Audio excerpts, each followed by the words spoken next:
Central jail में एक मुझे 55-60 साल का बूढ़ा मिला। मैंने कहा, दादाजी आप कैसे? उन्होंने कहा, महाराज जी वो रो रहे थे मेरे को देख के, और वो आखिरी तक रो ही रहे थे। मैंने कहा, क्या हुआ, आप क्यों रो रहे हैं? बोले, महाराज जी मैं अपने आप को कभी माफ नहीं कर पाऊंगा। मैंने कहा, आप जेल आ गए हैं? बोले, जेल मेरे लिए बहुत कम है, मुझे और ज्यादा सजा मिलनी चाहिए। मैंने कहा, क्यों, आपने ऐसा क्या गुनाह किया? बोले, महाराज जी मैंने अपनी पत्नी का मर्डर कर दिया। मैंने कहा, क्यों, क्या गुनाह किया था उसने? बोले, कोई गुनाह नहीं किया था। तो मैंने कहा, क्यों मार दिया अपनी पत्नी को? बोला कि मैंने शराब पी रखी थी। बोले, दिसंबर का महीना था, मैं शराब पी के आया, वो भोपाल का ही रहने वाला था। बोले, मैं शराब पी के आया और मैं आकर के ना बिस्तर पे लेट गया और मैं रजाई ओढ़कर सो गया।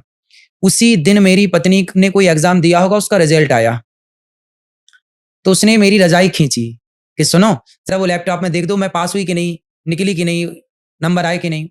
तो मैं बोला कि कल देखूंगा, अभी मैं सो रहा हूँ।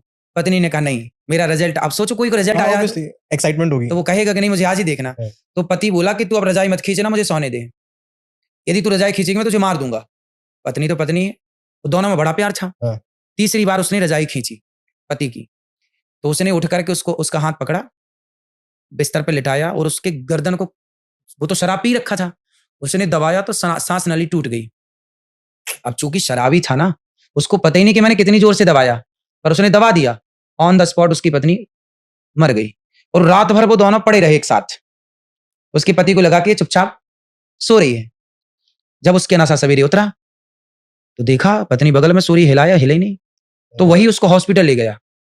फिर हॉस्पिटल ले गया तो डॉक्टर ने कहा कि वो मर चुकी है। तो फिर वहां पे वो हो पोस्टमार्टम वगैरह हुआ तो पता चला कि सांस नली टूटी है। तो पता चला कि इसका तो गला दबाया गया, मर्डर है। पूछा गया भाई किसने दबाया, तो वो तो उस समय शराब के नशे में था।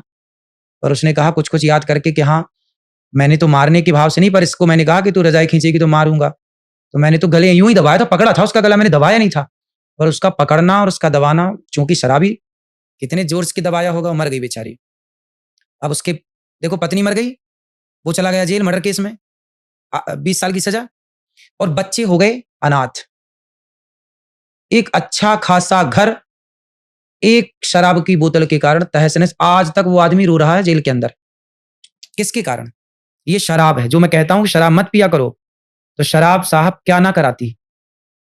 इसलिए बड़े बुजुर्ग कह गए हैं शराब ना पियो, हंसती खेलती जिंदगी में आग लगाना है तो शराब पी लो। अब उसकी पत्नी तो मर गई, वो जेल चला गया, बच्चे हो गए अनाथ, कौन पढ़ाएगा?